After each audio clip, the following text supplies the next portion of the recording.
Alright guys, so we are back with another new gameplay. There we go. So, I have seen this one be played but a while ago, but we've not actually played it. It was my partner that had. So I can't fully remember, obviously, everything that he did. You know what I mean? Very good. It was like A lot of this isn't going to a make long sense time, to yes. you, and I'm sorry about that. I'm just going to start at the beginning with the house.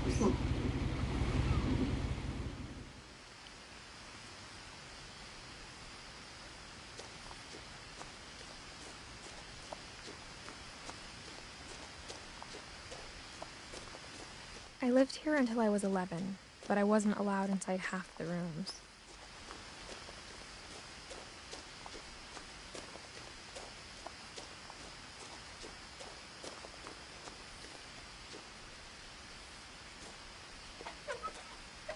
Inside the mailbox were bills from 7 years ago, marked urgent, open immediately.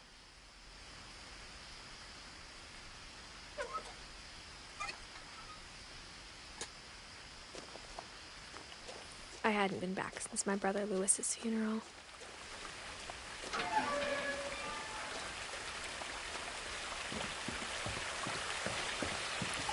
In her will, my mother left me a key, but didn't tell me what it unlocked. Maybe she thought I'd know, or she thought that the mystery would be enough to bring me back.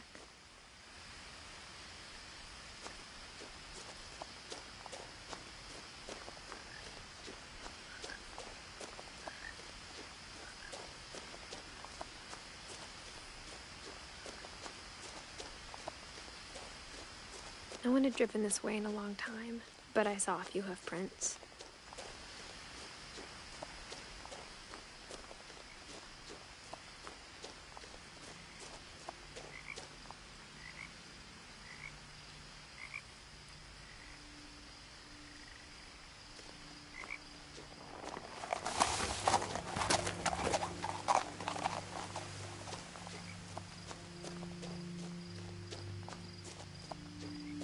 The truth is, even after I inherited the house, I never thought I'd come back to it. But now I had questions about my family that only the house knew the answers to.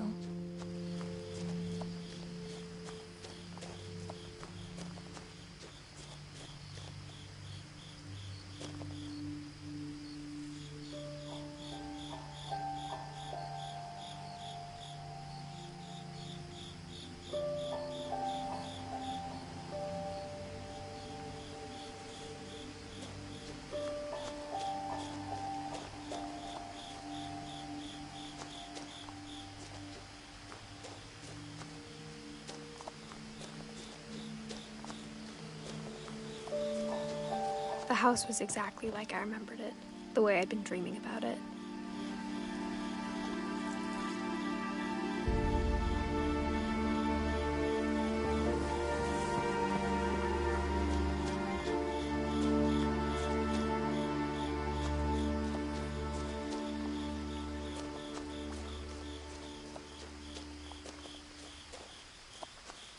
As a child, the house made me uncomfortable in a way I couldn't put into words. Now, as a 17-year-old, I knew exactly what those words were. I was afraid of the house.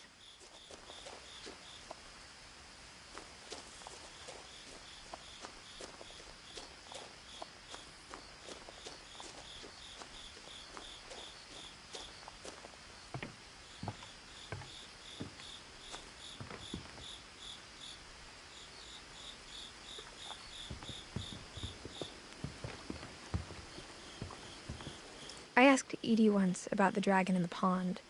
She said it had killed her husband. I was 6. It seemed like an odd joke to me, even then.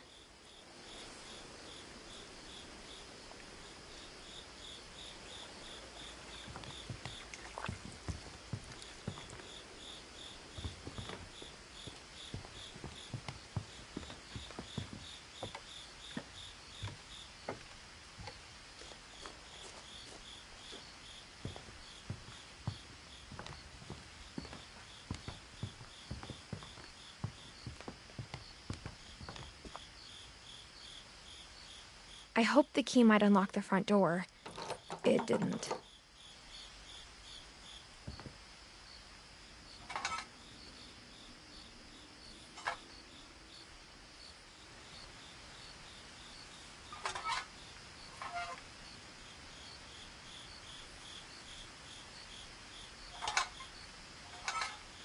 Looking in, I felt like the house itself had been waiting for me.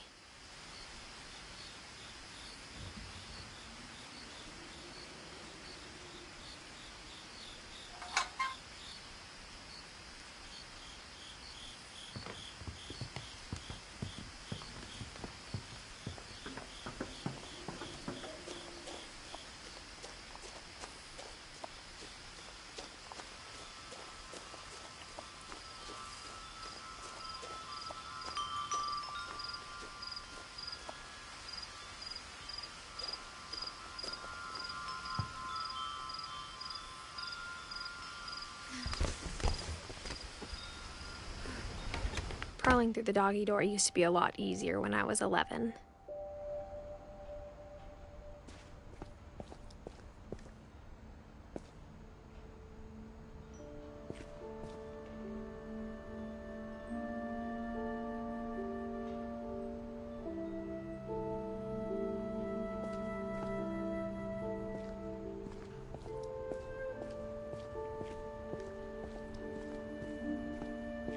For the first time in years,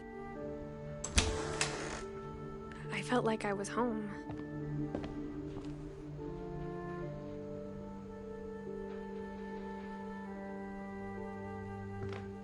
But instead of a family, there were just memories of one.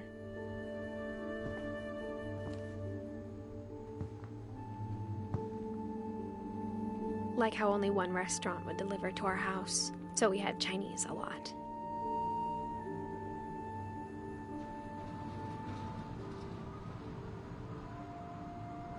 Or how after Louis started working at the cannery, we all got sick of eating salmon.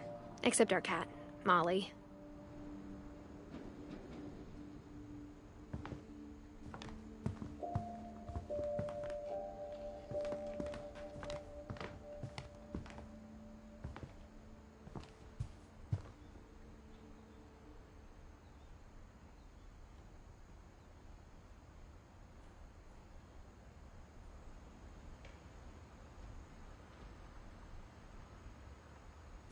The table was still a wreck from the night we left.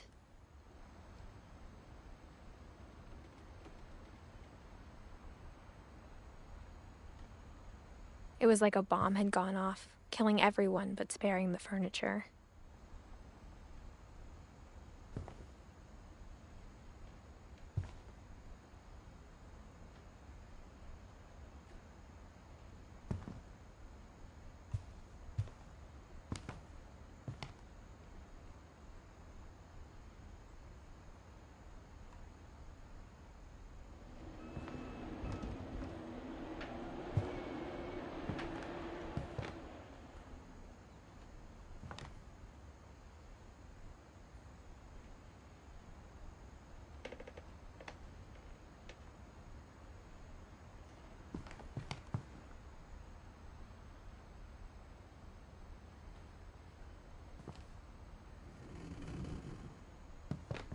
My mom was the only one of us who could imagine Great-Grandma Edie living in a nursing home.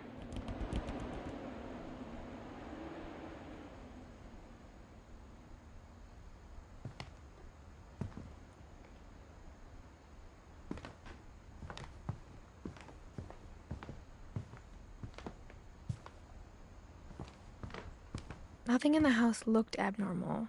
There was just too much of it, like a smile with too many teeth.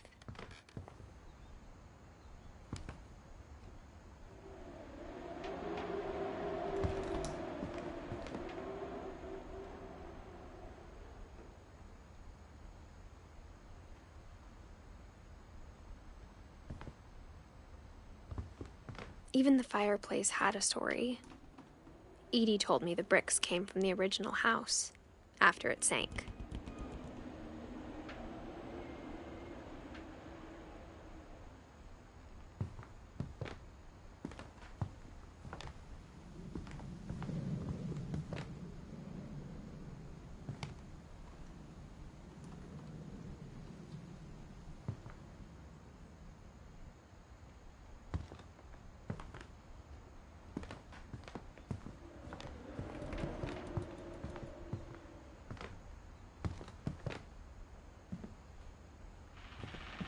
Mom always told me to stay out of the basement, so I wasn't too surprised when the key didn't fit.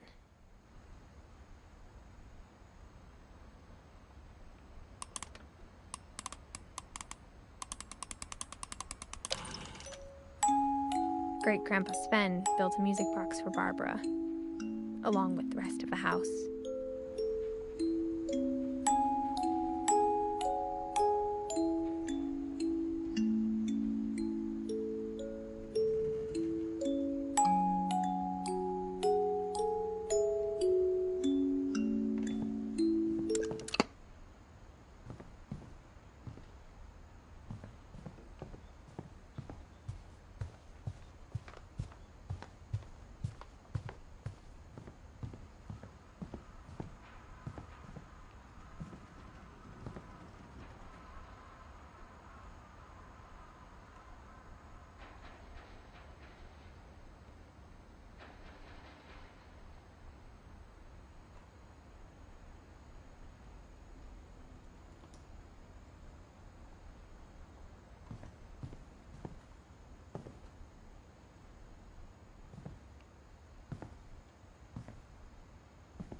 A lot of things got left behind in the whirlwind of that last night.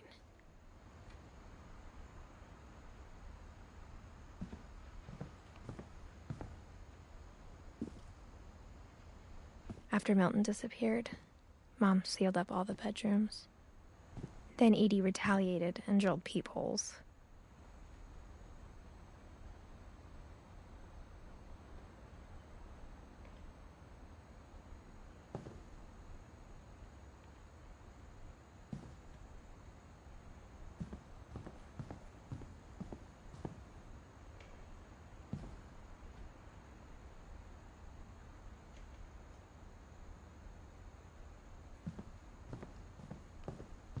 I spent a lot of time playing in Great Uncle Walter's room.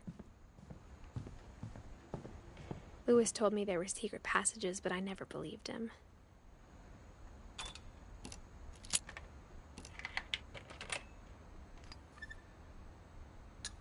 Turns out, my mom was really good at keeping secrets. Now it was time to find out what my mom had been afraid of.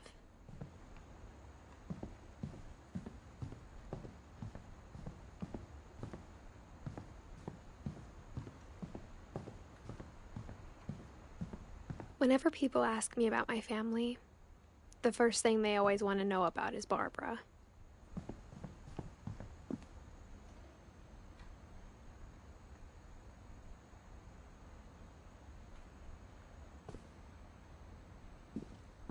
Mom must have locked the third floor stairs on the night we left.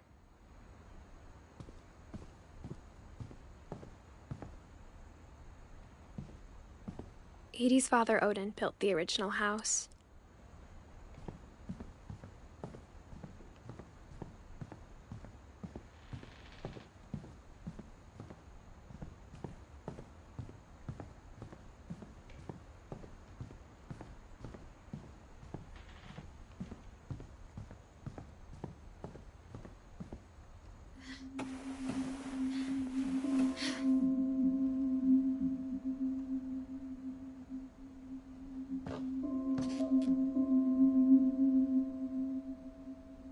From the paintings on the wall, it was clear my brother Milton had been here before me.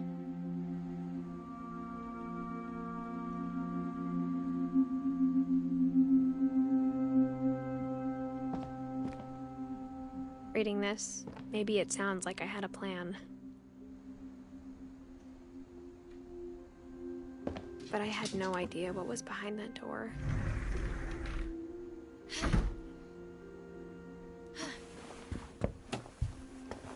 Just like I had no idea where all this was gonna lead.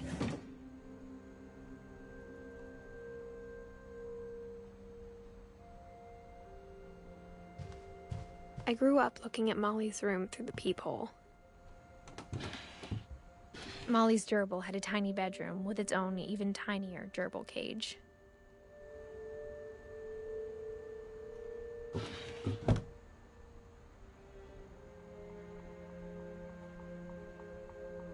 Being inside for the first time, I felt like I'd stepped behind a painting.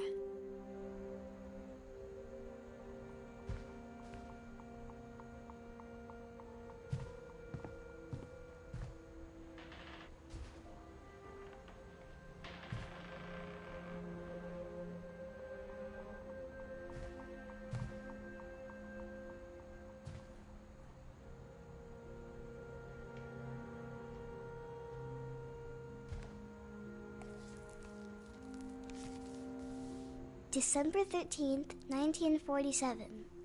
Dear Diary, I'll be gone soon, but I wanted to tell somebody about what's gonna happen. It started when Mom sent me to bed without dinner. I woke up and I was starving, so I looked around for something to eat.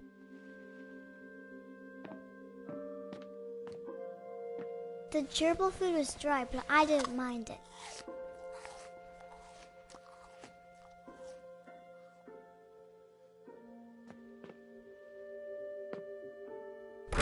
Mom, can I come out now? Sweetheart, it's late. Go to sleep.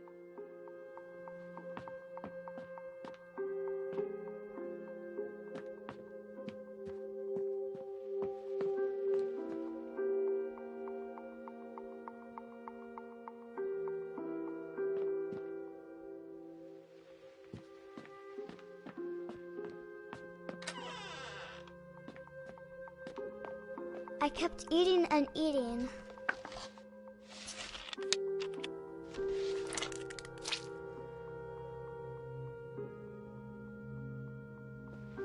I ate a lot of things that night.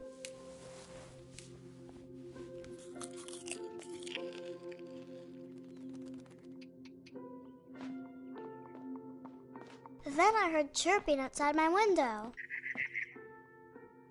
It was a barn swallow going back to her nest. I reached out for her.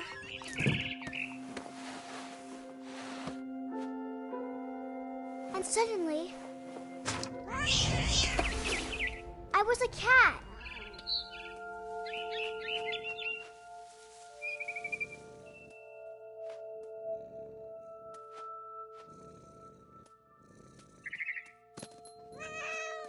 I tried to be quiet, but the bird was really scared.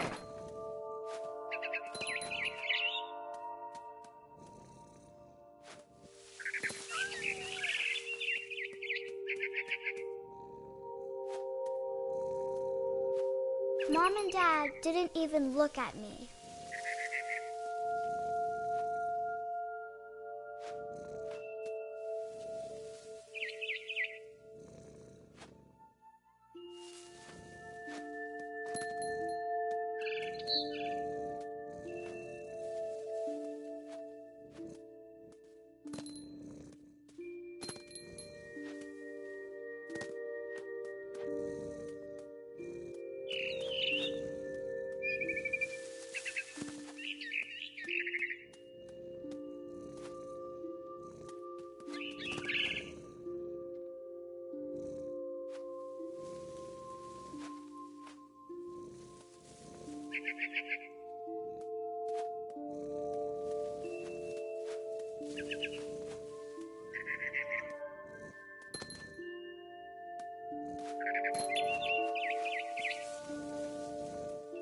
I jumped and I almost got her.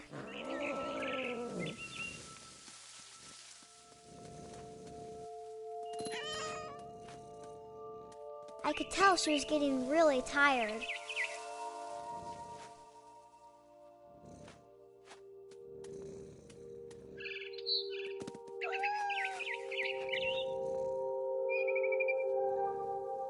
Now I was up in the big tree. I promised Dad I wouldn't climb it anymore. All I cared about was eating that mama bird.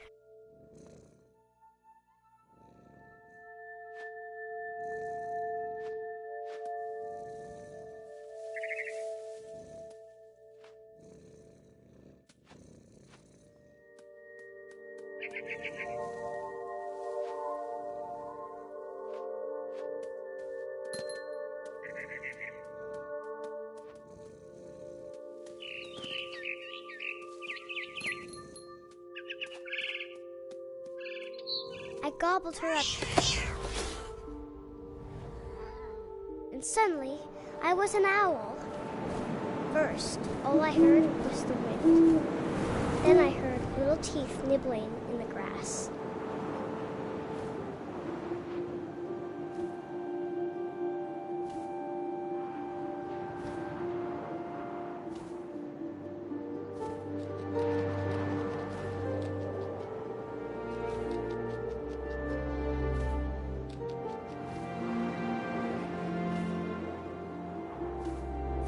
once.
I imagined his face looking up and seeing mine through my talons.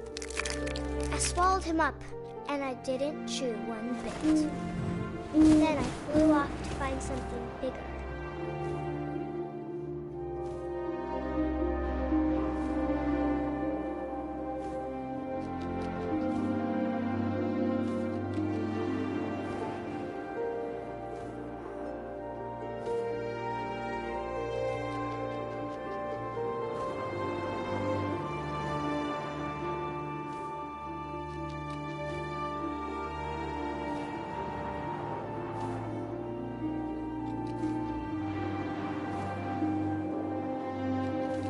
A mama rabbit.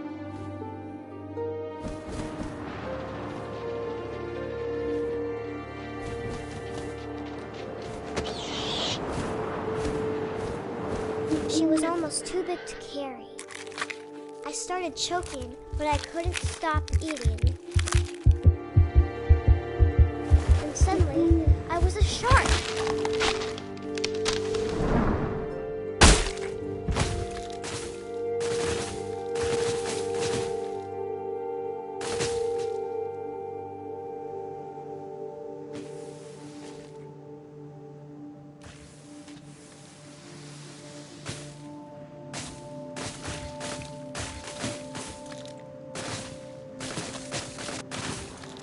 I rolled off a cliff and into the ocean.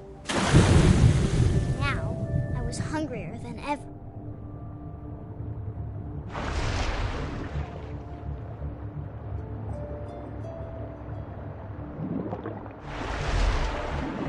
I wanted fat, juicy seals.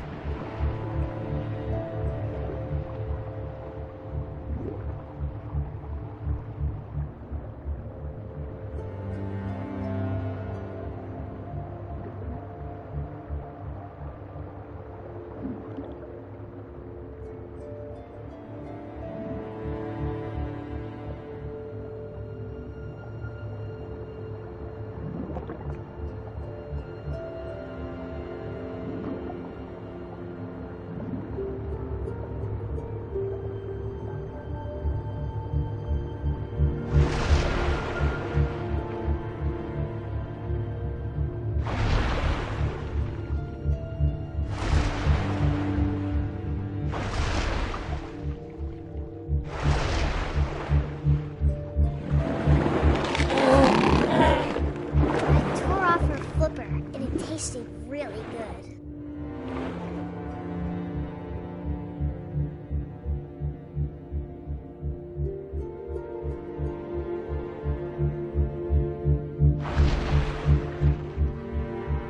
I grabbed on tight, but I was so hungry, I jumped out of the water. When I opened my eyes, everything had changed.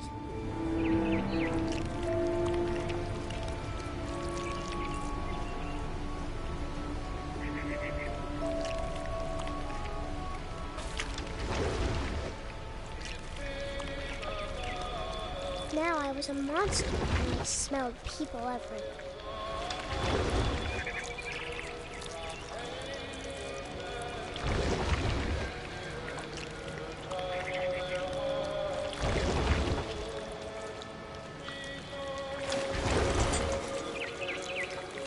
I was big, and I moved real quiet.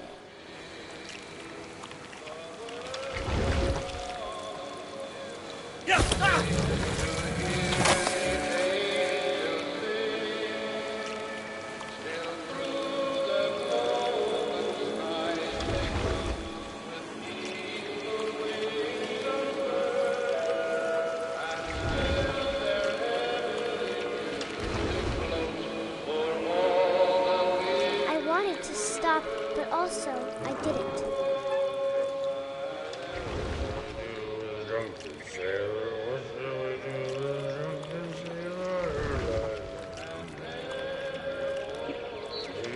Belly with a rusty razor, his belly with a rusty razor, his belly with a rusty razor.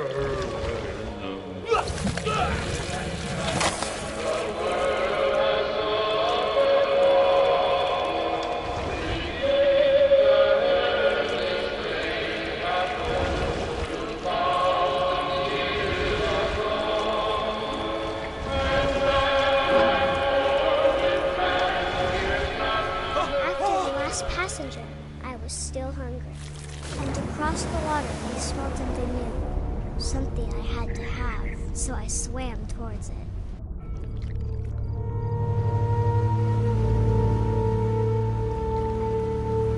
I slithered onto the sand, and the good smell went into an old pipe.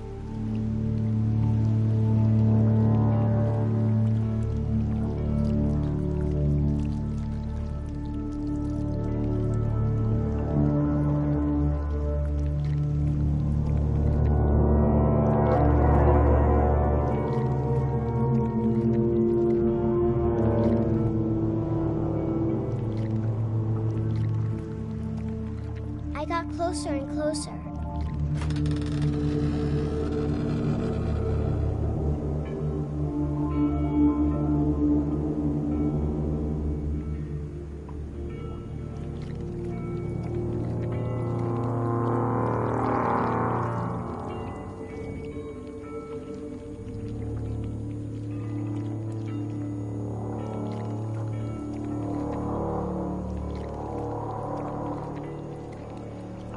All of my stomach started growling. And suddenly, I was me again. I held my breath for a long time, but I couldn't hear anything. I think it's waiting for me to fall asleep.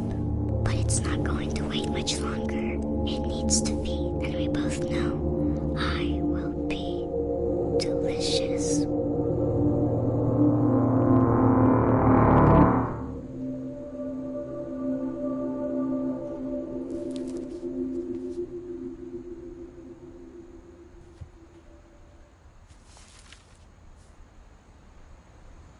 I'm not sure if I believed all of that, but I'm sure Edie would have.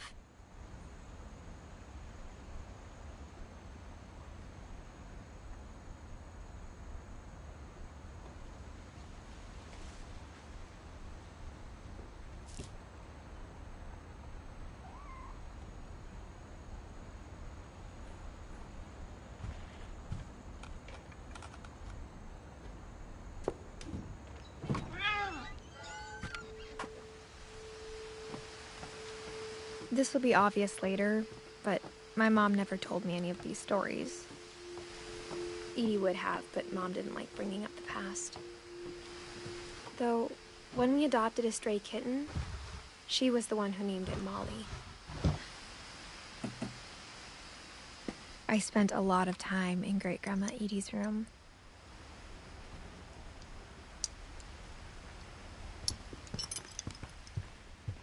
Her room was like a museum. For 500 years, the finches have been famous throughout Norway for their fortune and misfortune. Odin Finch buries the latest victims of the family curse, his wife Ingeborg and their newborn son, Johan.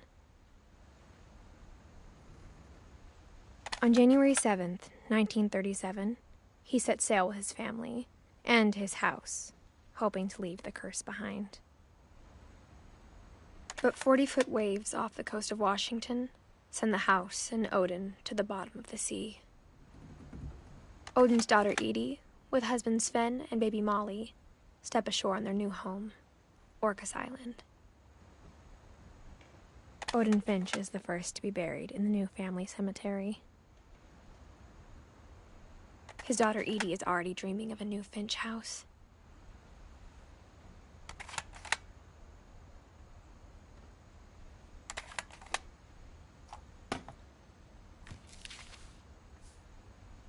Whatever's wrong with this family, it goes back a long ways.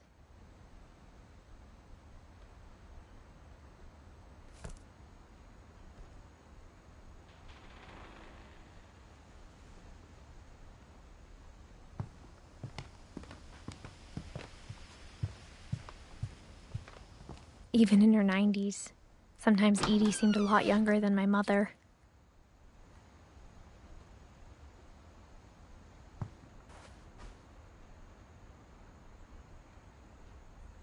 The only trace Grandpa Sam's first wife, Kay, left on the house was the pink bathroom. It was a pretty big trace.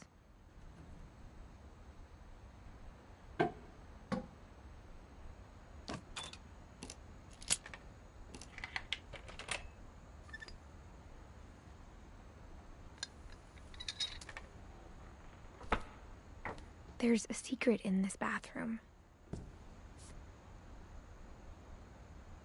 It's in the last place you would look. It isn't in the cupboard. It's hidden in this book.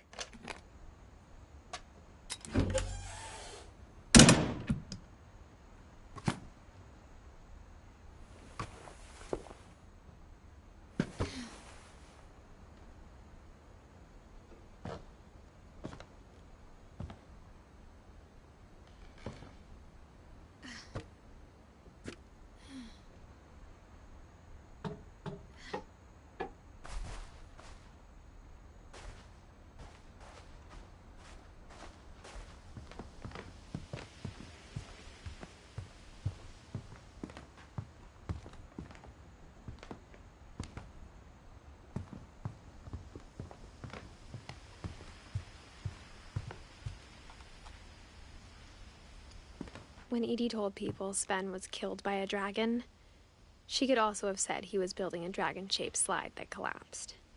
She could have, but she didn't.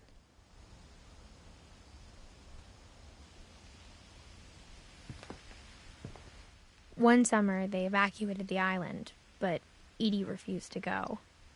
For a few weeks, she was a celebrity. I hadn't thought of myself as Edith Jr. for a long, long time.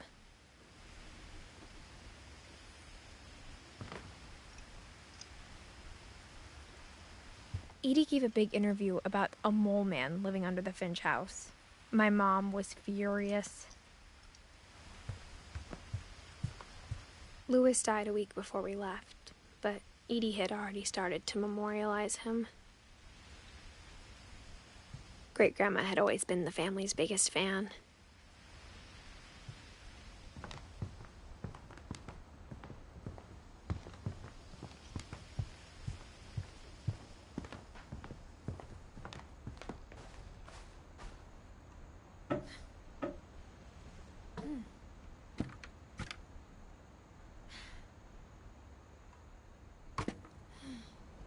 Sven gave Sam an old camera he'd refurbished. He never put it down.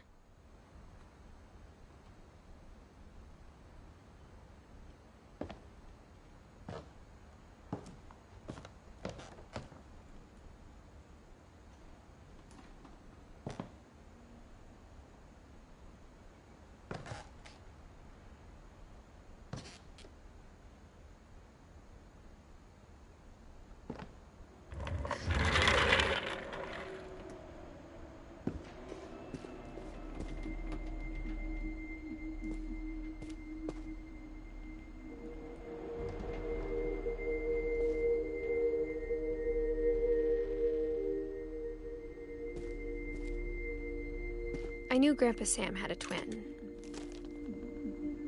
and that he never talked about him.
I guess my grandpa didn't like history any more than my mom did.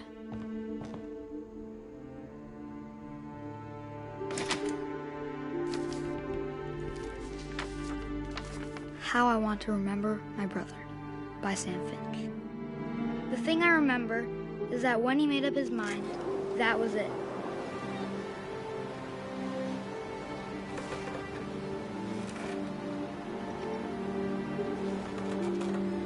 My brother said he'd die before he ate another mushroom, and he did.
At Barbara's funeral, we swore we'd never be afraid again.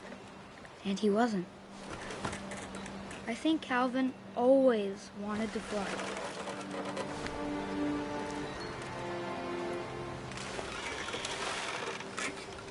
Sam! Calvin! Dinner's ready! Coming! But that day, he finally made up his mind to do it. I told him going around was impossible. Maybe if I hadn't said that. Calvin! I'm not gonna tell you again! Maybe if the wind hadn't picked up. Then maybe he'd still be here. But I doubt it. I think he'd already made up his mind.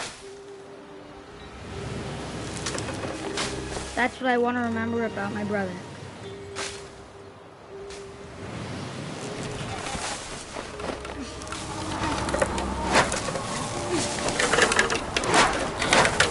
The day he made up his mind to fly. And he did.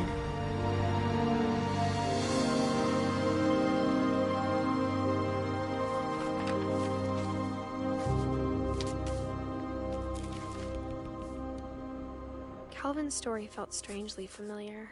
When I was younger, I remember trying to do the exact same thing.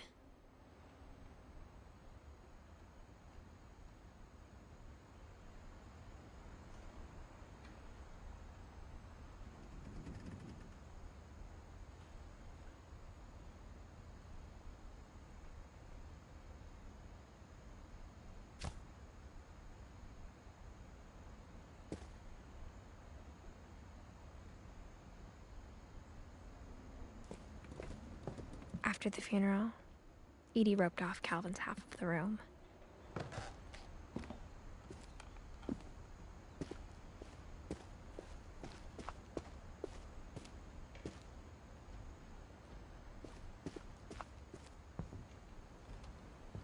The passages were a pretty tight fit. They'd obviously been built for smaller hands and bellies.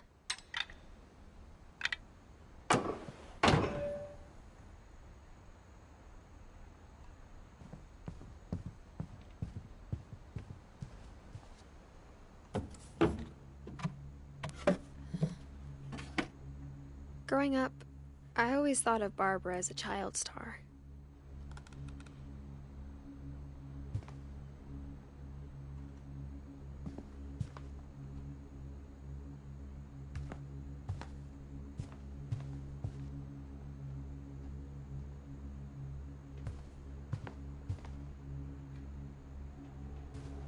I never thought about how hard it must have been for her afterwards.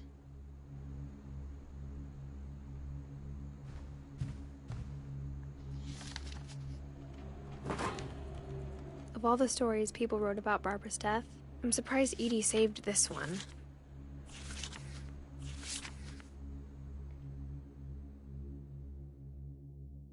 Old Jack here with another ghastly tale inspired by America's most unfortunate family.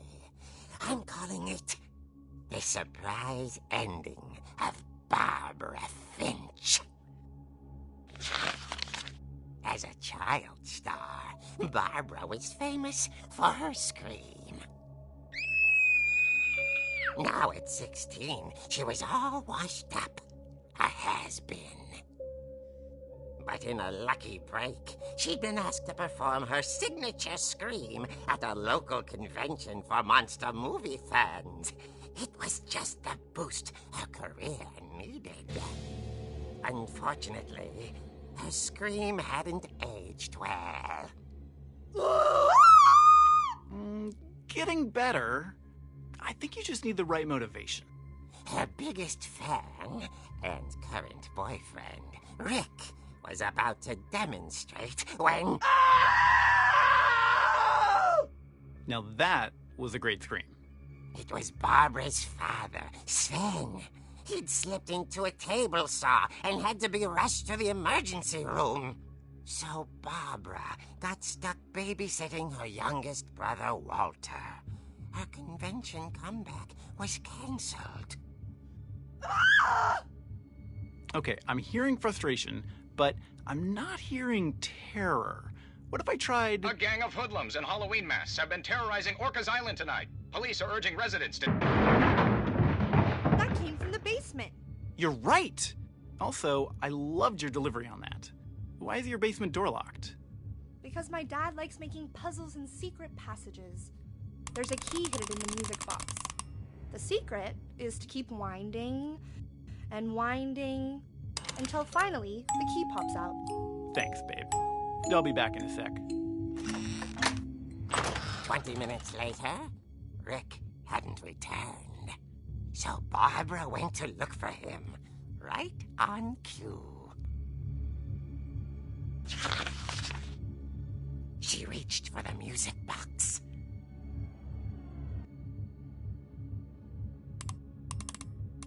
And as she wound the key, she listened for Rick, but the house was silent.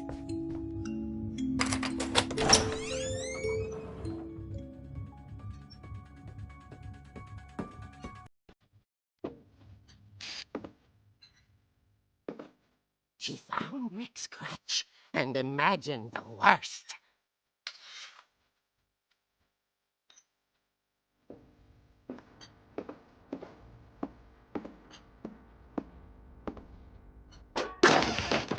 The gang's leader is the infamous Hookman killer, Dr. Carl Hamill, who impaled and then ate his family 10 years ago tonight.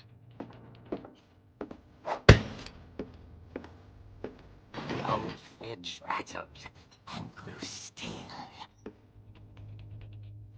Oh dear!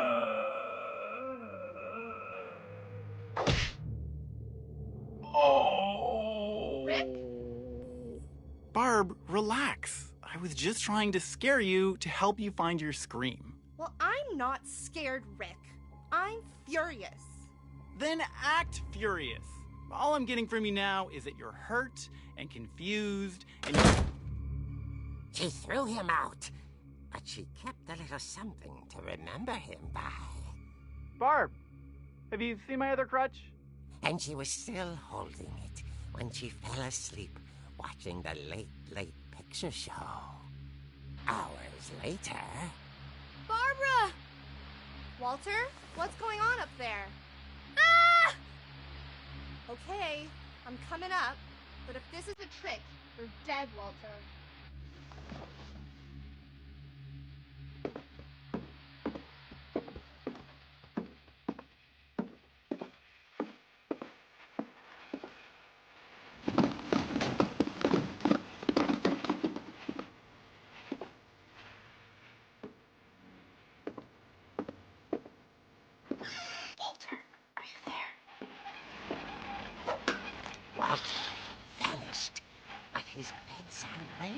Barbara still? Orcas Island police describe the man as 6 feet tall, with a steel hook for a hand. Residents are urged to lock all doors and windows and notify the police of any suspicious activity. Barbara turned, saw the hook man, and was speechless. He was quite smashing.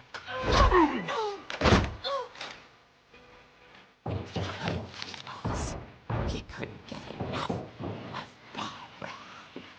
Okay, Barbara, there's gotta be another way out of here. No, not. She played her part beautifully.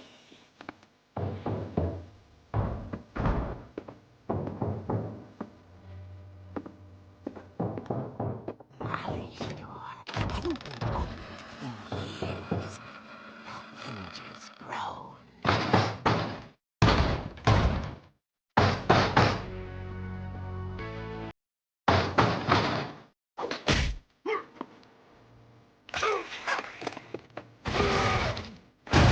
He wasn't moving, but she sensed the story might not be over yet.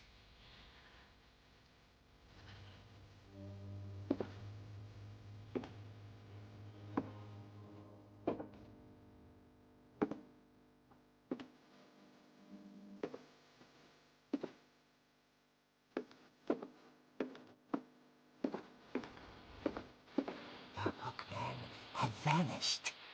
She listened for his breathing, but all she heard was...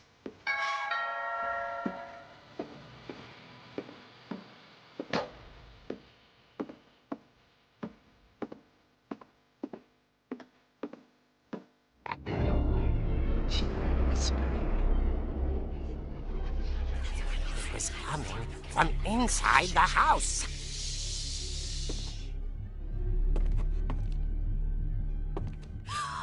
Oh dear.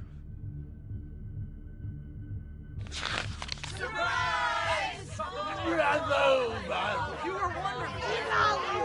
monsters had come to surprise her. For Barbara, it was a dream come true. Then she saw what kind of monsters they were, and she realized what was about to happen. She was going to be famous. And with her final breath, Barbara Finch gave the performance of her life.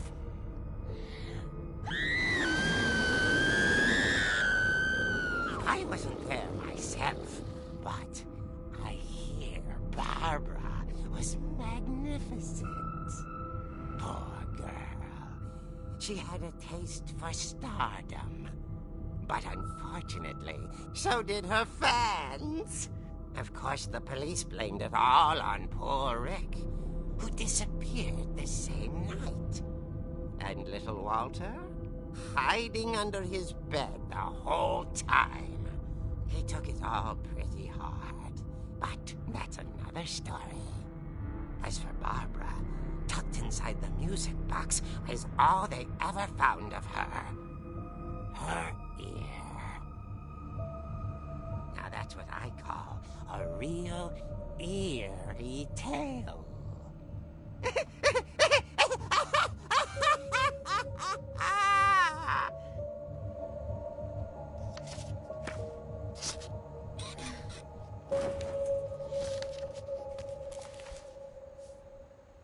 Edie told me all Barbara wanted was to be remembered, as absurd as that comic was. Maybe what Edie saw was a happy ending.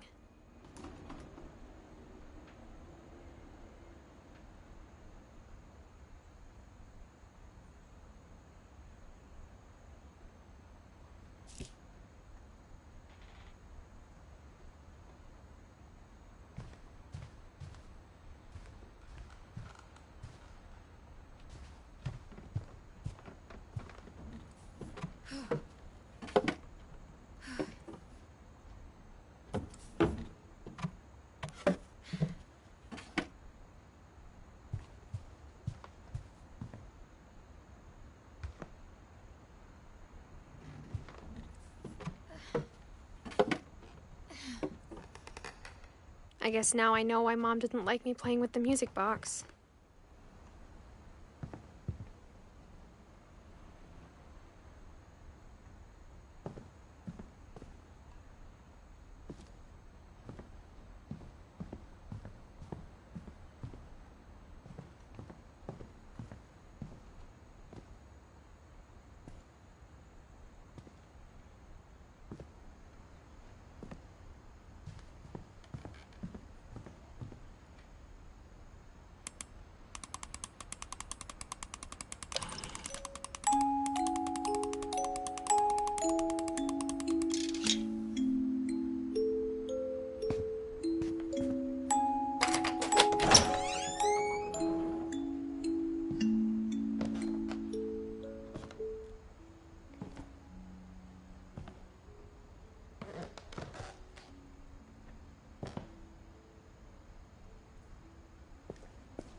Mom said the basement was off limits, unless I wanted another tetanus shot.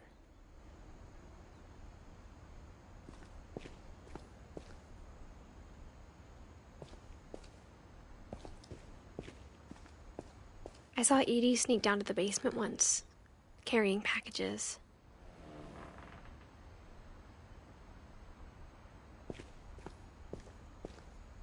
I thought maybe she was hiding presents.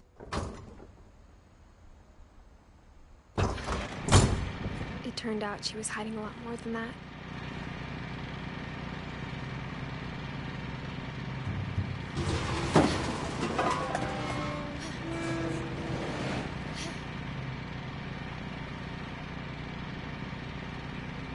I remember asking Mom once about where Walter had gone. She said after Barbara died, he got as far away as he could. If there's a pattern in all these stories, I think it's that none of us has gotten very far.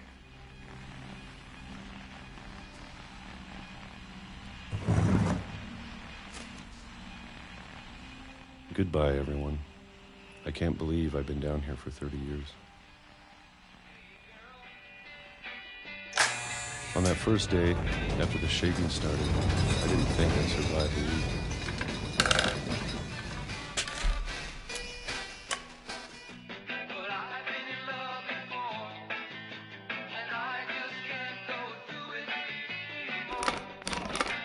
But after a few days, I settled into a routine. That's what kept me sane.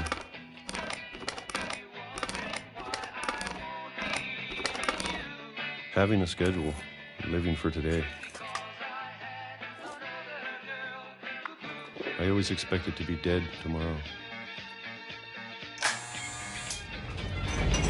But if you wait long enough, you get used to anything.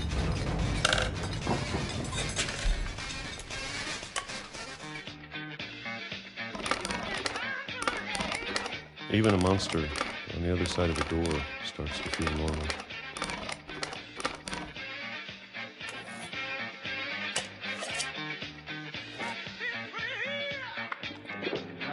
And then one day, everything just stopped. Whatever that thing was, it was gone. Maybe it got tired of waiting. Or maybe I just got tired of being afraid.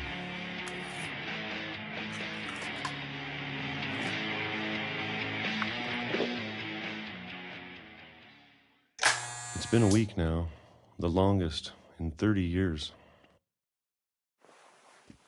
I'm done waiting. I have to leave while I still can.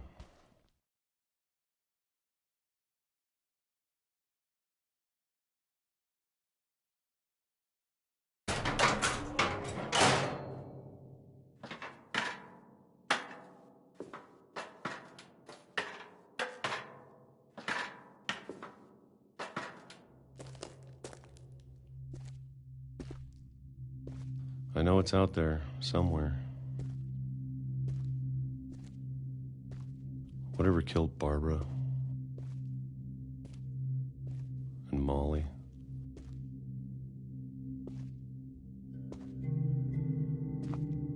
And Calvin.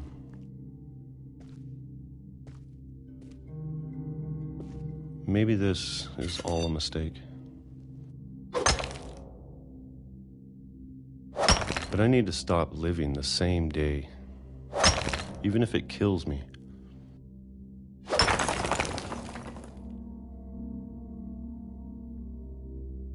Whatever's out there, I want you to know I'm ready for it. I'm going to appreciate all of it, especially the food. I don't mind if I only have a year left, or a month, or a single week. I'd be happy with one more day. I can already imagine the sun on my face.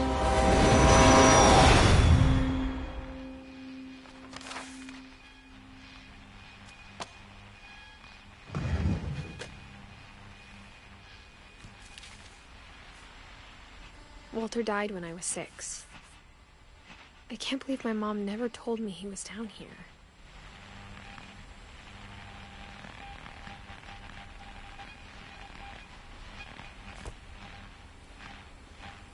I'm sure my mom was trying to protect me.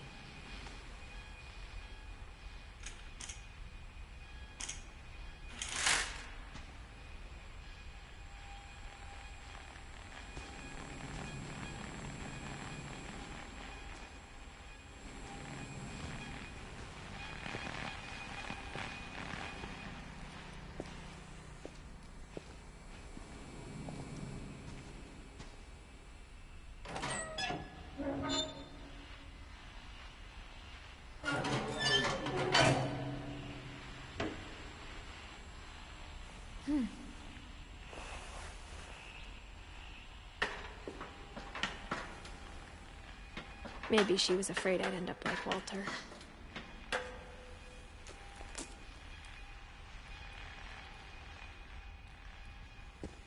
But if she never told me about an uncle under the house, I can only imagine what else she was hiding. I don't want to make the same mistakes she made.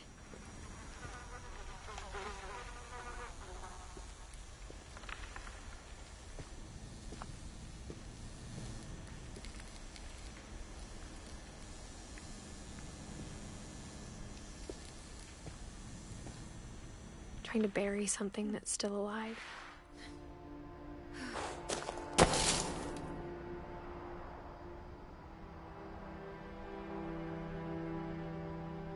Now that there's only one of us left, or maybe 2, I thought it was time I heard the stories for myself and found out what happened to everyone else. But now I'm worried the stories themselves might be the problem. Maybe we believed so much in a family curse, we made it real.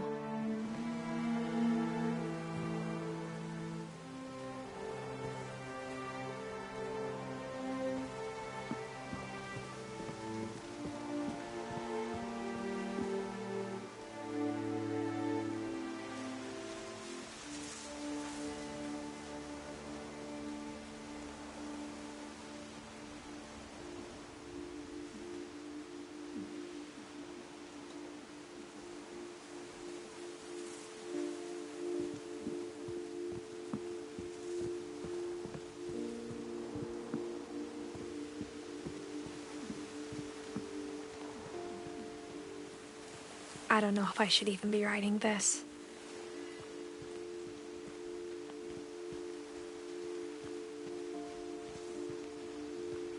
Maybe it'd be better if all this just died with me.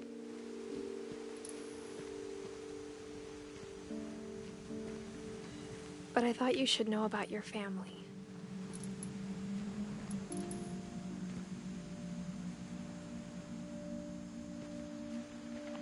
And the history you're a part of.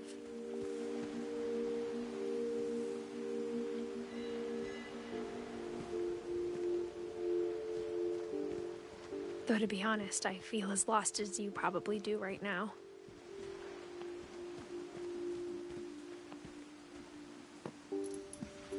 I think the people in these stories believed them, for what that's worth.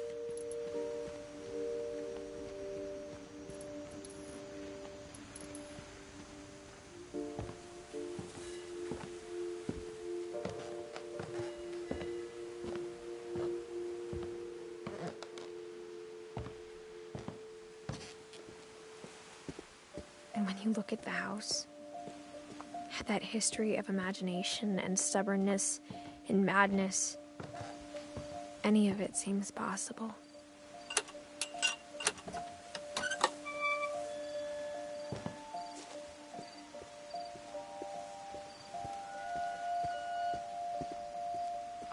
I think we've been surrounded by death for so long, we've just gotten used to it.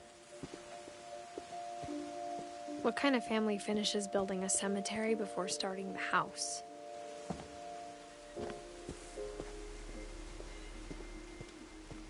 It's embarrassing for me to admit this, but the pet cemetery made me more uncomfortable than the human one. 3 of the gerbils are mine, and 2 had been my fault.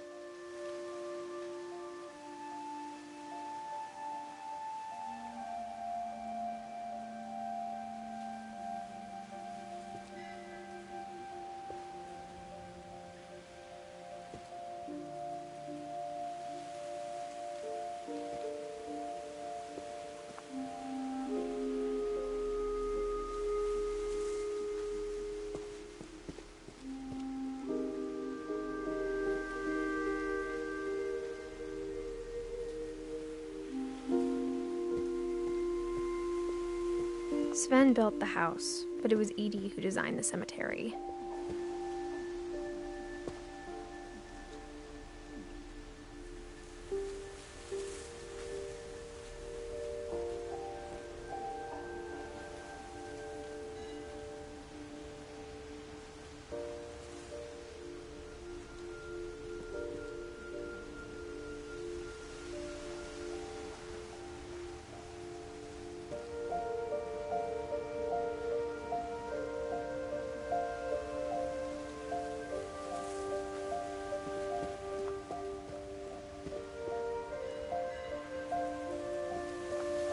I'm sure Odin's monument had been Edie's idea.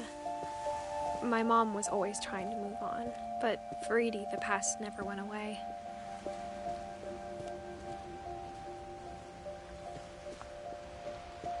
She could see it poking out of the water at low tide.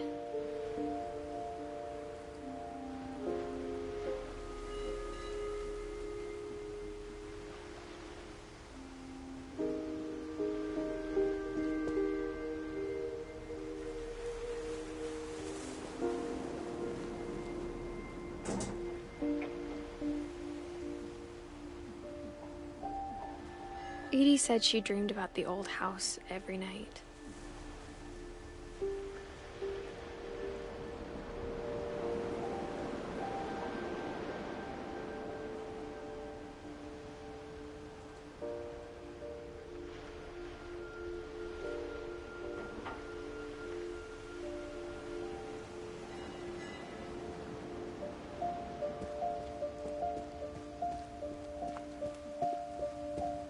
Edie's side was always easier for me to understand. But the older I get, the more I can see where my mom was coming from.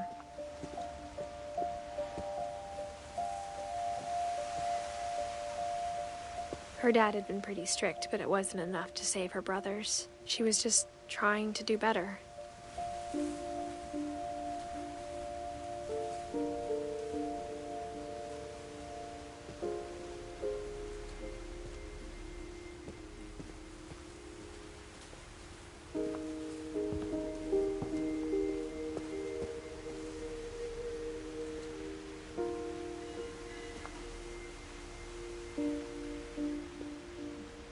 She lost 2 of her brothers, just like I did. I get why she tried so hard to protect us. We never found Milton's body, So my mom insisted we were putting up a monument, not a tombstone.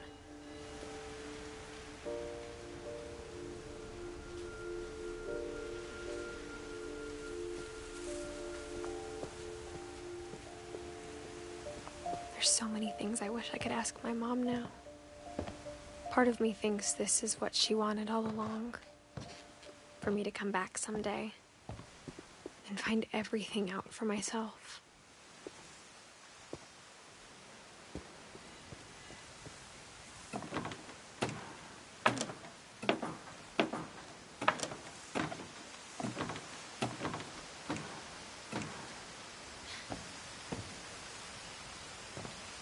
But looking back on it now,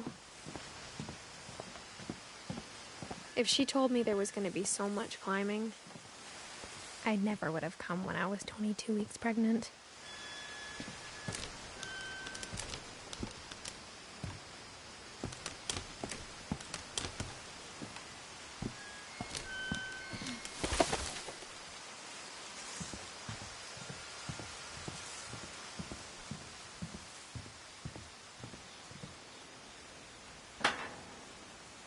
I never met Grandpa Sam, but I think he and my mom had a lot in common.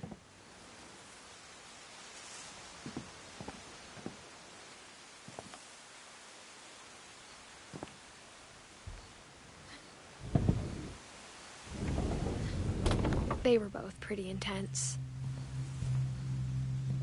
Sam spent his life shooting photos, but Mom said he got nervous being in front of the camera. I guess we're all afraid of something.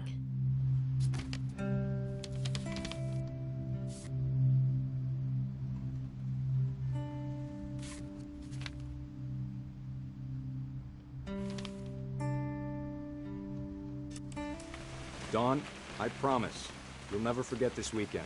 Yes, sir. These memories are gonna last a lifetime. Mm-hmm.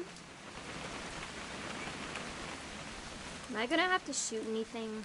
It's a hunting trip, Dawn. Shooting is strongly encouraged.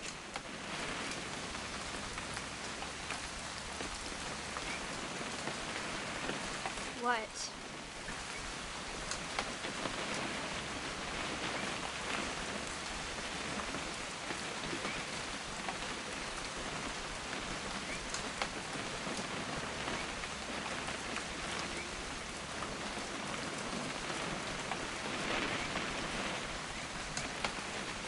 It's too early, Dad.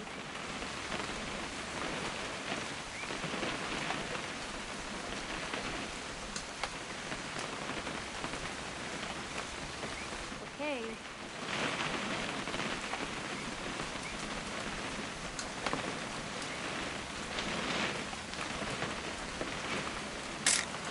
Perfect.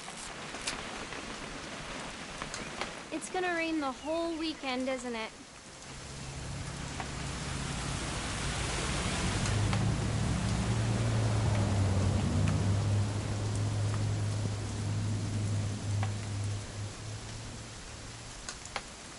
I will never forget this weekend, Dad. That's the spirit. Okay, got it. I'm gonna take some pictures, okay? Just be careful. That camera's older than you are. Aw.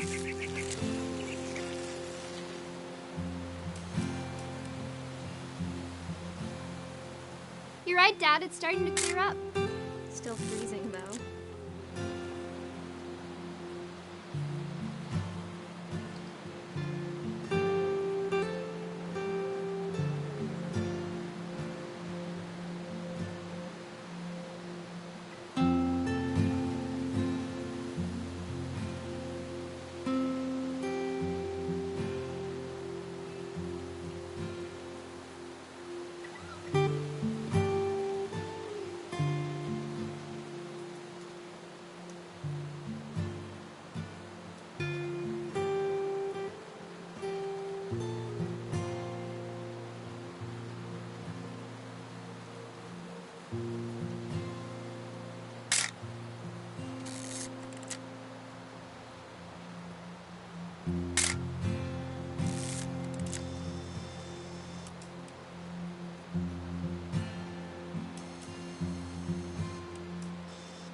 definitely should not have drunk all that coffee. Hold still while I take a picture of you. I definitely won't be moving. Are you done yet? Does it sound like I'm done? Nothing quite like being outside. Hey! That's a keeper. I'm just saying, I'm not always gonna be here, Don. You'll need to remember this stuff, if you want to survive. I'll be fine, Dad. You know who else thought he was gonna be fine? Some guy who died. Don, I'm being serious. I know, Dad. You're always serious. Doesn't being out here make you want to chill out? Well, to tell you the truth, I haven't been out here in 20 years. Don, don't you think you could find something more interesting to photograph? Last time I was with my brother Calvin. Man, that was a great trip. Your grandpa Sven taught us how to fish, how to build a fire. We found an old logging trail. There were deer everywhere. I bet if I could remember where that trail was, we'd spot a buck for you in no time. Give me a minute to check the map.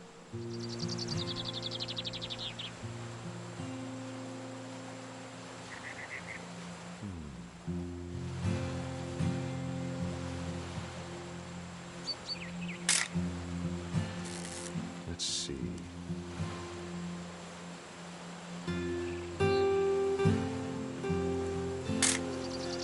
You don't need to waste any more film on me, kiddo.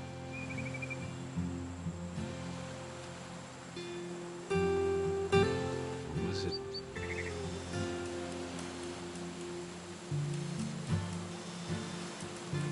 Could have been.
Eyes, Don.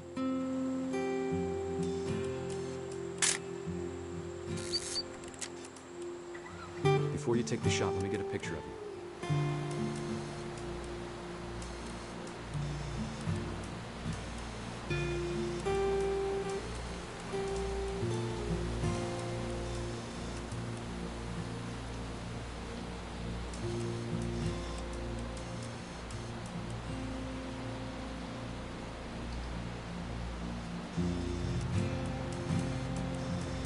Dad, I... Just breathe. Turn off your imagination. Focus on your target.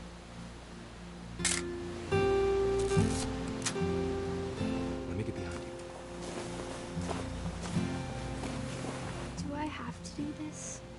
Dawn, you don't have to do anything. But if you want to survive, you'll need to be strong.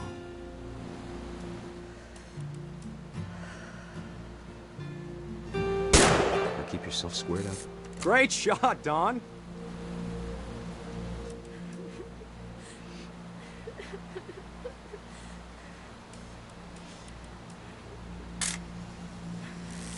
I'm proud of you, Dawn. Always remember that, okay?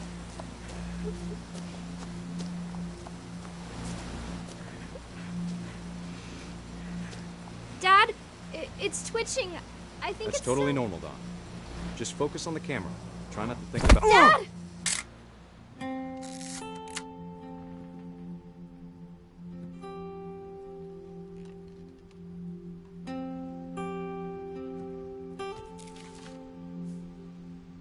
Of all these stories, that's the one I wish most that my mom had told me.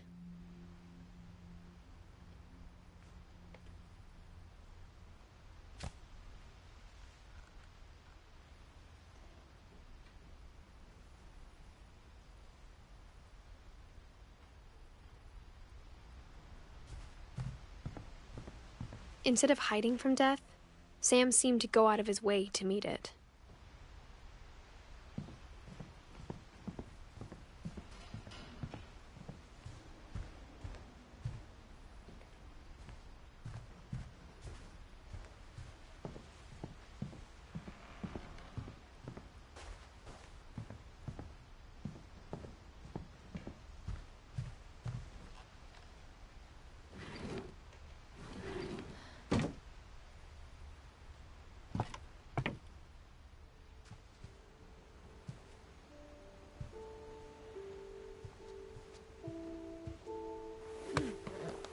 After Sam died, my mom and Edie got really close.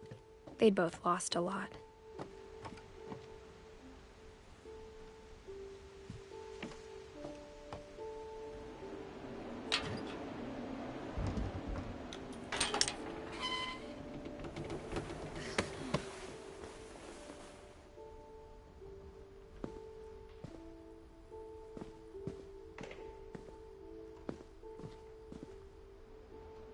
I can't imagine my mom ever writing poetry, and yet...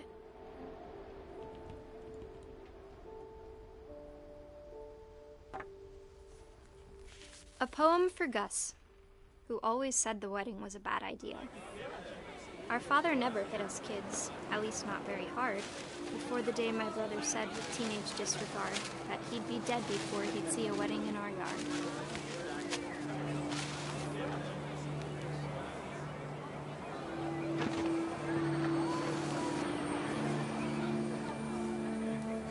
My father made him come, of course, but Gus stood far apart, just flew his kite and bottled up the storm inside his heart.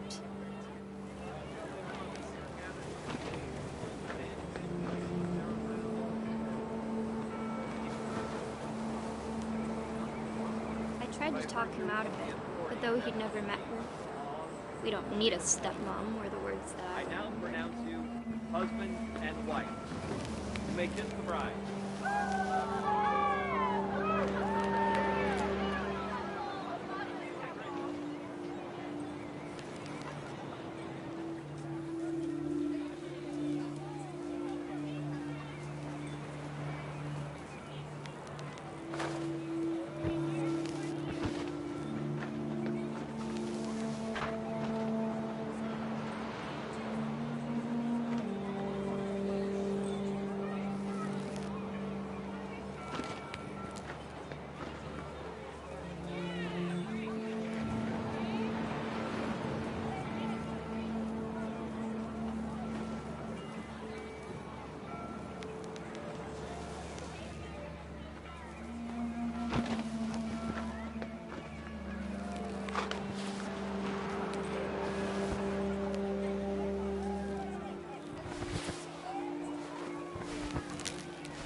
When the time for photos came, Dad ordered him to Come here.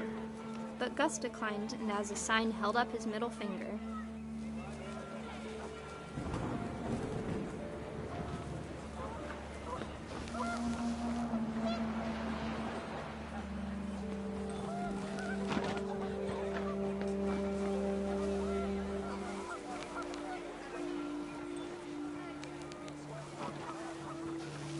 The wind picked up, and panicked geese appeared and quickly went.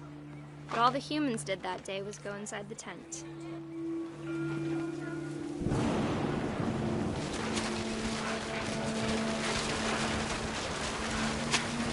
The rain came down in buckets then, but no one seemed afraid that nature might destroy the tent our dad had crudely made.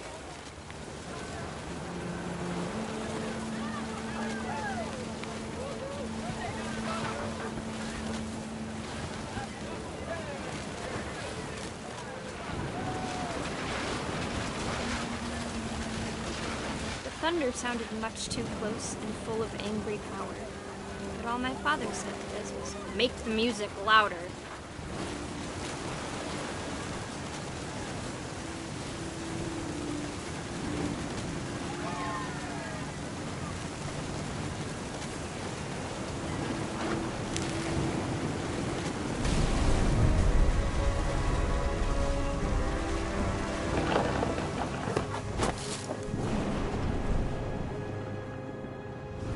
I wish that I could truly say I thought about you on that day. Out there on the beach alone, just you, the wind, the sea, and foam. But I didn't, until we found you.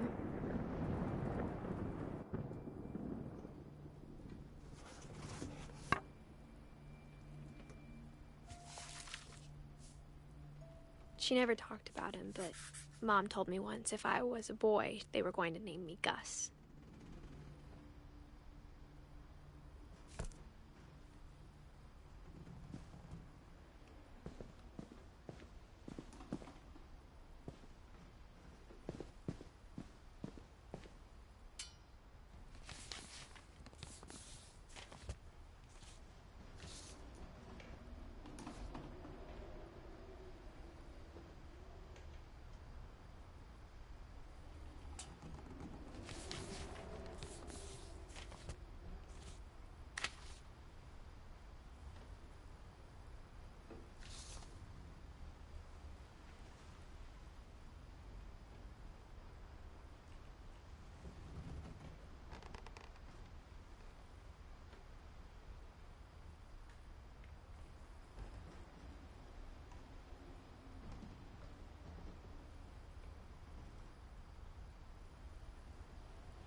Dear Kay, do you remember the way Gregory used to laugh when he thought he was alone?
My mom moved up to the loft after her brothers died.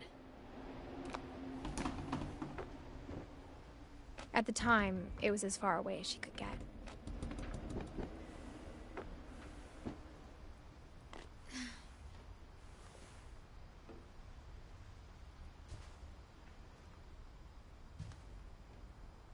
Religion was another thing my mom never talked about, but I think it helped her a lot after her dad died.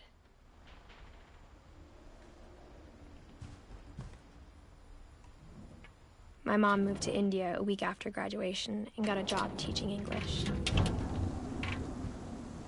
She spent a summer building houses in Calcutta, where she met my dad, Sanjay.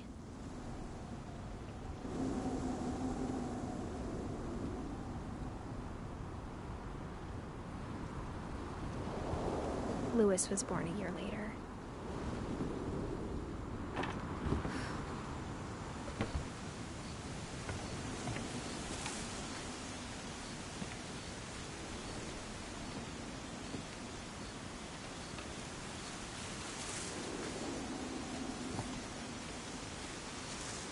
When my dad died, I don't think Mom knew where else to go.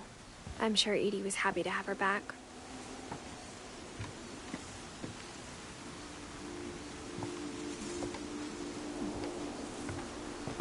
The house had to get a little bigger, but Edie was used to that.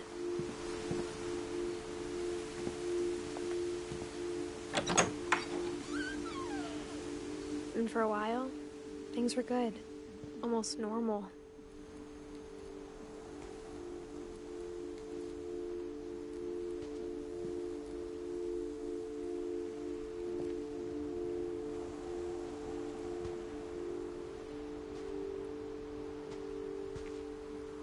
But it didn't last.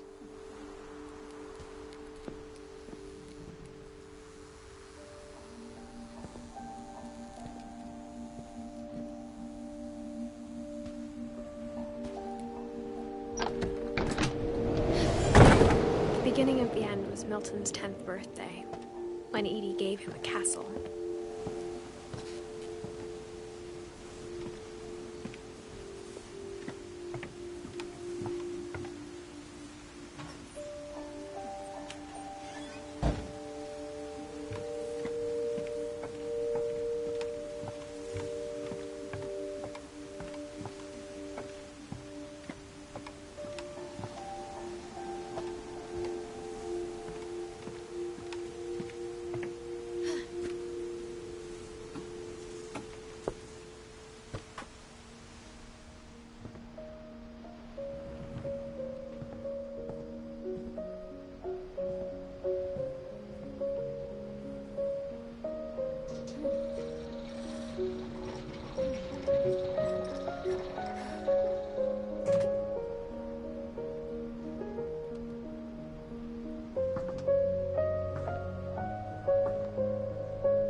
Milton Finch in The Magic Paintbrush.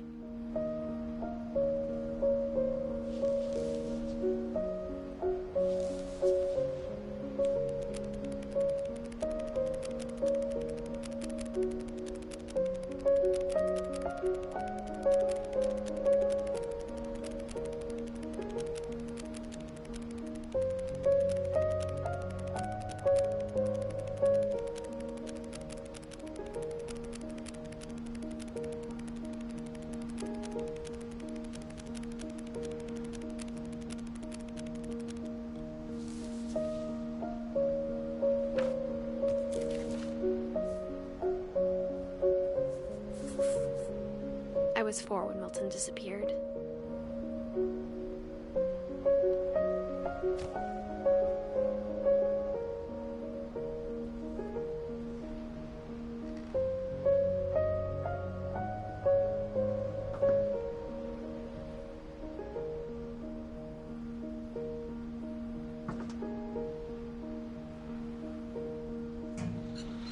Mom spent months searching for my brother. Then she sealed the doors.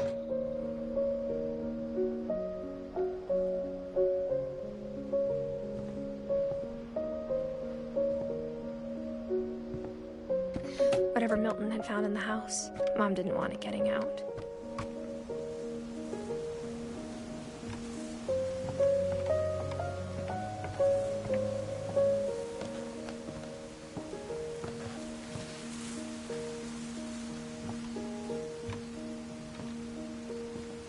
Mom definitely blamed Edie, but I think Louis blamed himself.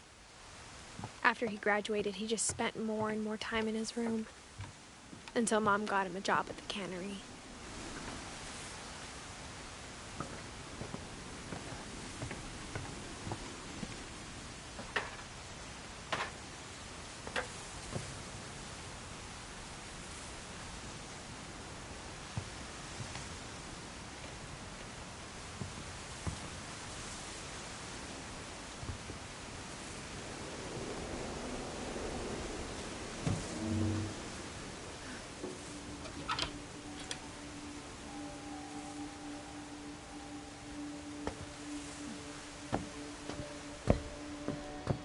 Louis's room smelled very, very familiar.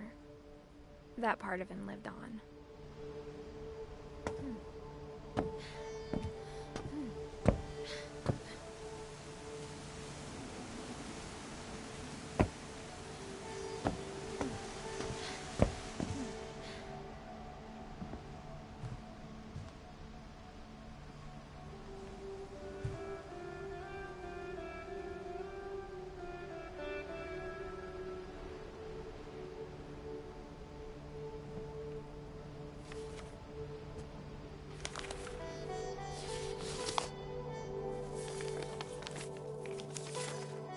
Dear Mrs. Finch, as Louis's psychiatrist, I can understand your desire for an explanation.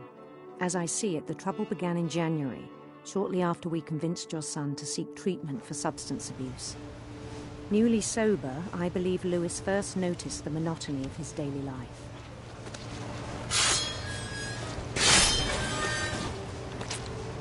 He kept working at the cannery.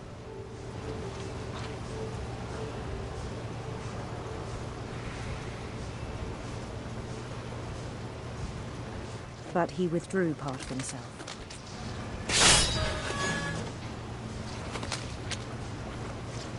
In our sessions, I saw the same behavior.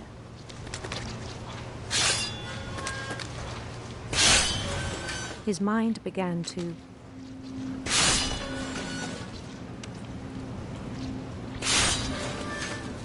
wander.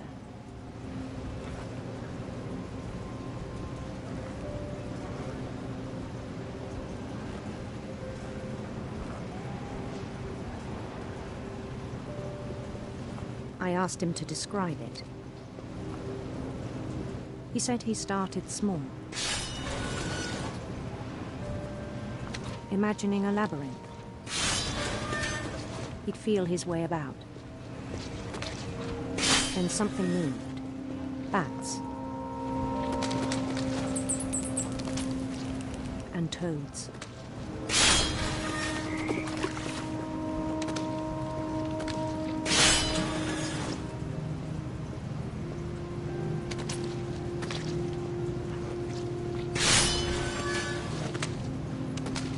Things that have not names.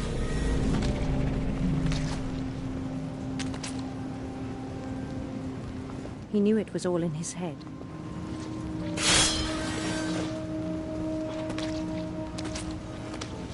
But he took it very seriously. I had hoped he'd find himself.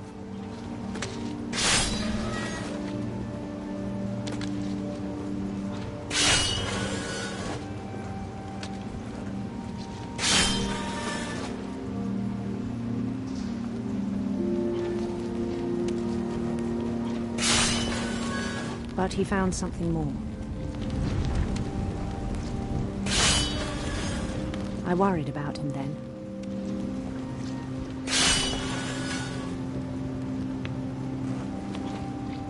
Daydreaming at the cannery. I spoke with his boss. But he said Louis had become a model employee. Methodical, tireless, focused. like a whole new Lewis. So I let him go on.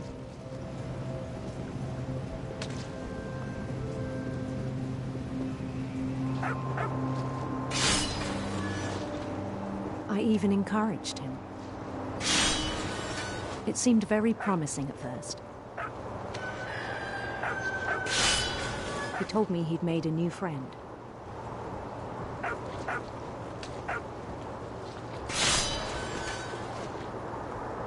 On the edge of a city he named Lewis Topia. He built the city up slowly, brick by brick.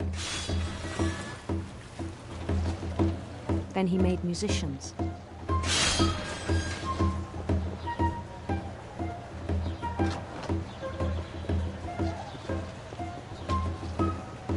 And songs for them to play. He talked about starting a band. And he was always humming something. Every day his imagination grew stronger.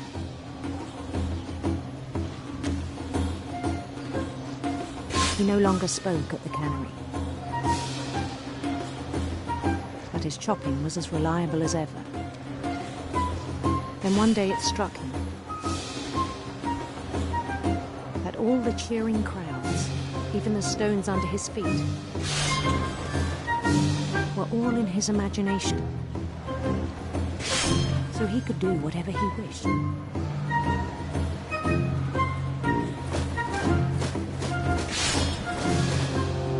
He held an election for mayor. And he won.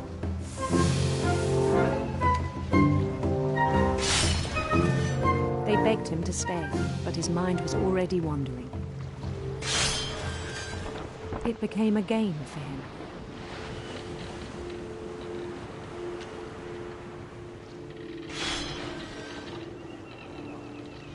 He'd conquer a city, then immediately push on. New Louisville.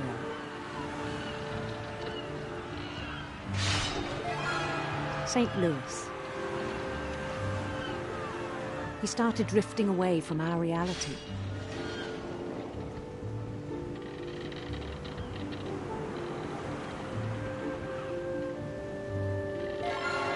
Minneapolis. Until one day he forgot to go home from the cannery. Even as his mother pleaded with him, part of Lewis kept sailing on.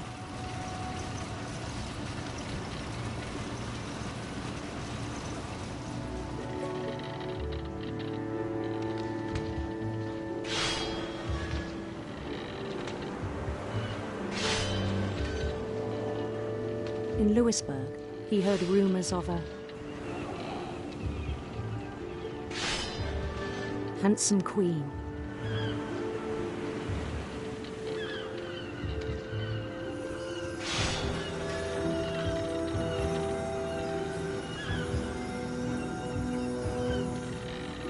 The queen was on her own quest for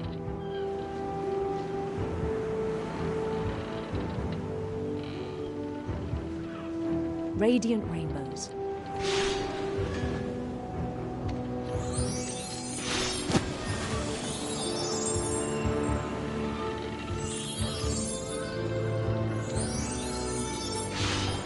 He followed the sound of her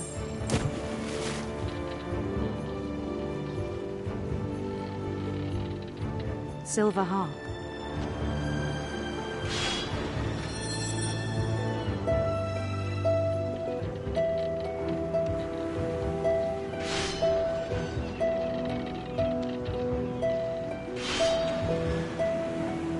His chase led him to a golden palace east of the sun and west of the moon. Even then, his logic remained sound.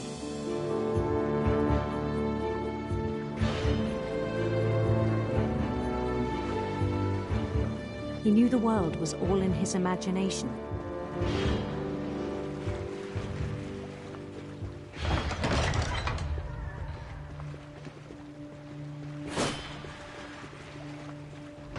but he was so proud of having created it. In his own eyes, he'd become something greater than a king.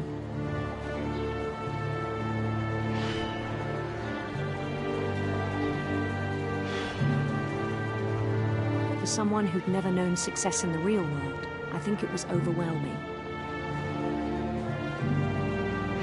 And then it struck him that the real Lewis was not the one chopping salmon, but the one climbing the steps of a golden palace.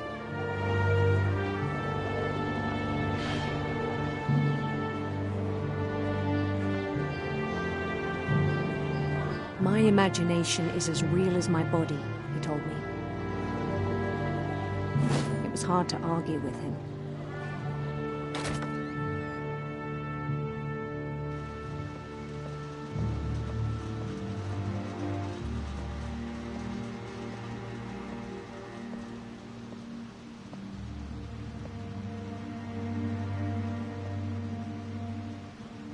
He began to forget the world we know.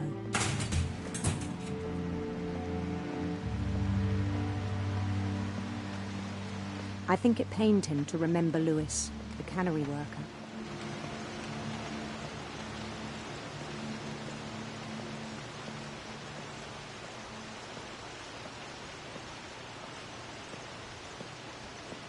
He began to despise the man with a royal contempt.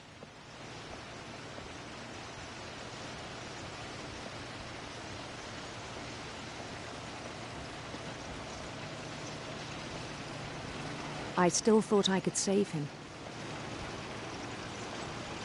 Even after he said he was being crowned king over all the lands of wonder.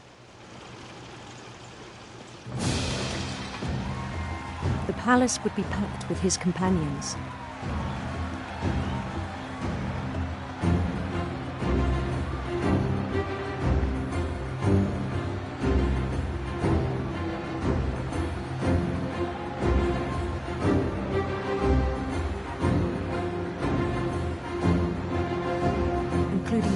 Calico had insisted on advising him.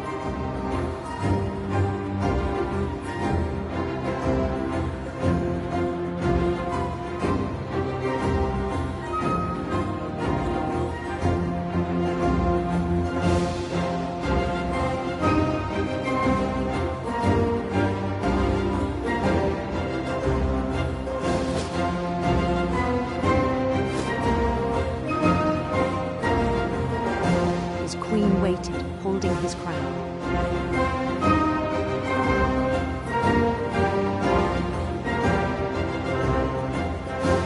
There was only one thing left to do.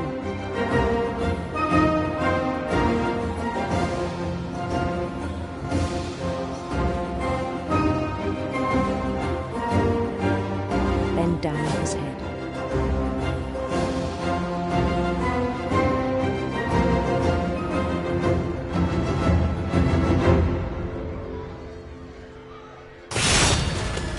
I think you know. Mrs. Finch, your son was a kind man who will be missed by all of us who knew him.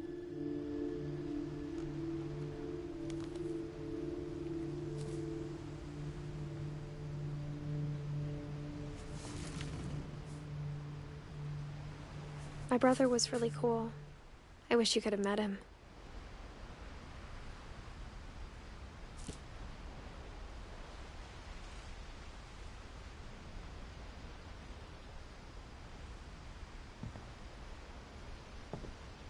Lewis and I spent a lot of time playing games together, but he was surprisingly bad at them. He died a lot.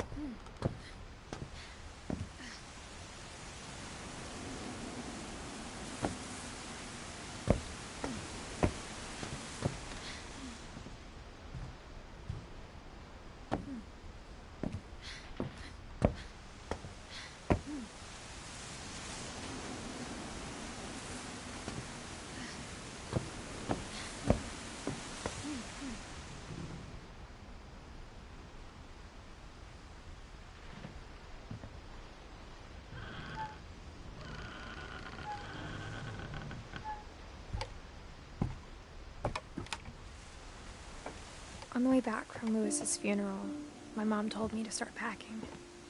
She waited until the day before we left to tell Edie. I'm not sure if she wanted to make it easier or harder.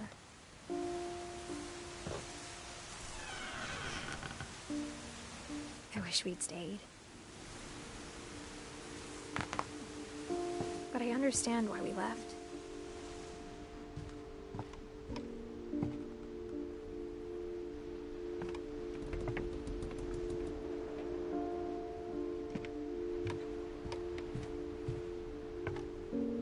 My mom ended up leaving everything behind.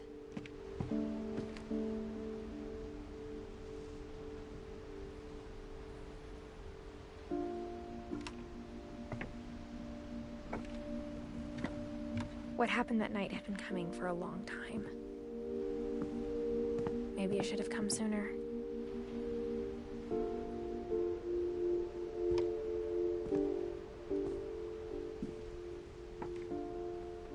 But it had to end one way or another. All that's left now is to tell you about that last night.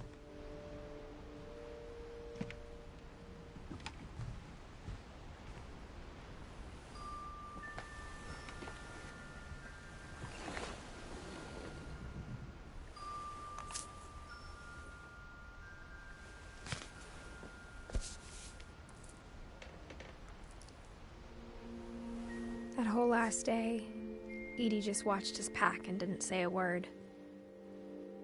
Until supper, when she raised her glass and said, "To our final night together, and all our final nights apart." Grandma, you know what I said about alcohol. Some of your medications are very Edith, specific. I left a present for you in the hallway. Why don't you go open it? The grown-ups have to argue now. I'm sorry, you're right. We're all leaving tomorrow. Let's just enjoy our last... I'm not leaving. Edith, you're excused.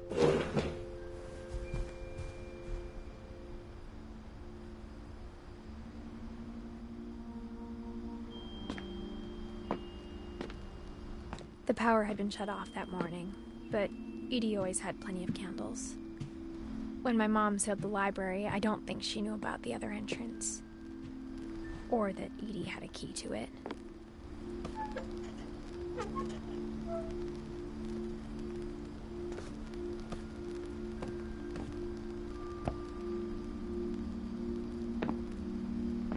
That thing you're afraid of isn't going to end when you leave the house.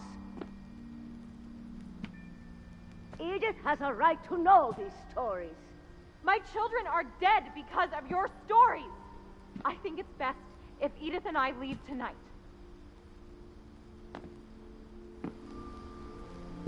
We'll have the nursing home send a van for you in the morning, okay?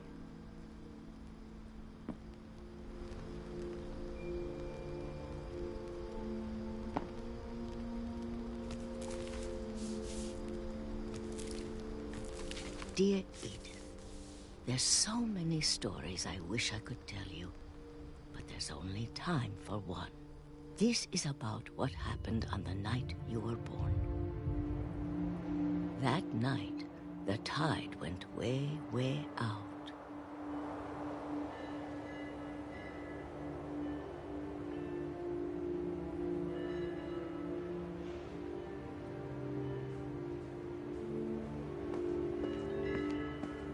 It was the first and last time I ever saw the old house aground.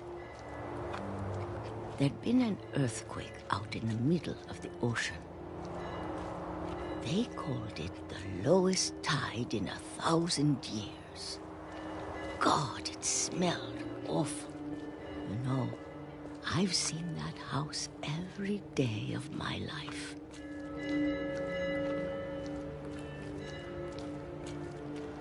But I never thought I'd go back to it.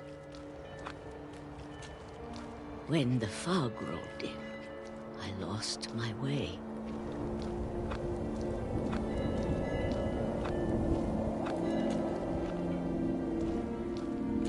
I got turned around.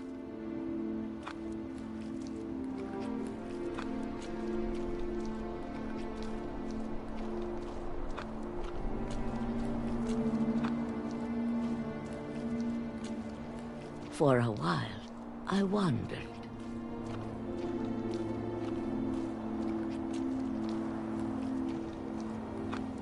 I started seeing things.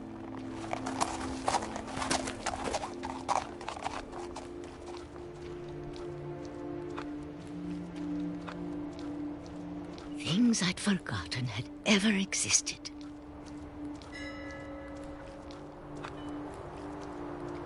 But when I saw them, they felt like old friends. That night, a lot of things came back to me. Or maybe I came back to them.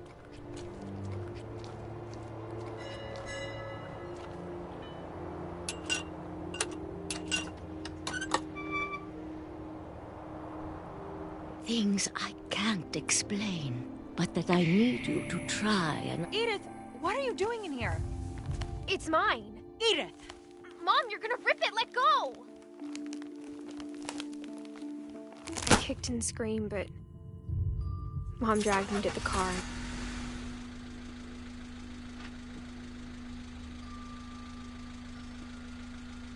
I never saw Great-Grandma Edie again. The next morning, the band came to pick her up, but she was already gone. After that, we moved around a lot.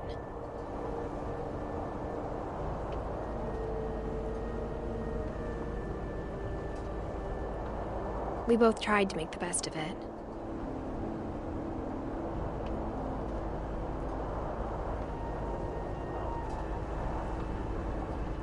A few years went by.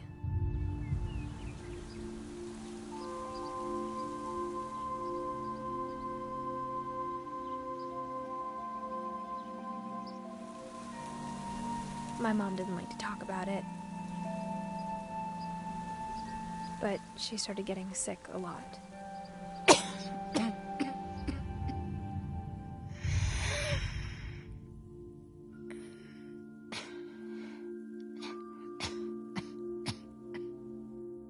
She got better for a while, and then she didn't. And then I was alone. The last finch left alive.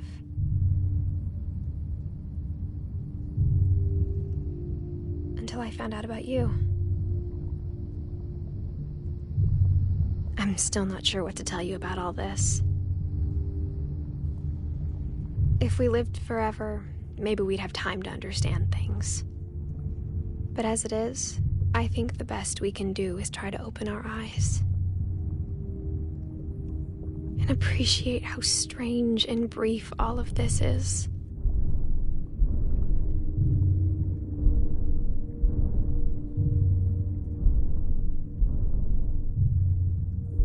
This journal was supposed to be for you. But now I hope you'll never see it. I just want to meet you and tell you all these stories myself.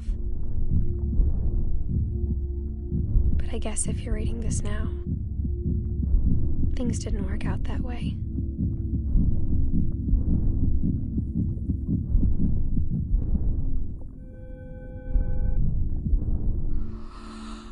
This is where your story begins. I'm sorry I won't be there to see it. It's a lot to ask, but I don't want you to be sad that I'm gone. I want you to be amazed that any of us ever had a chance to be here at all. Good luck.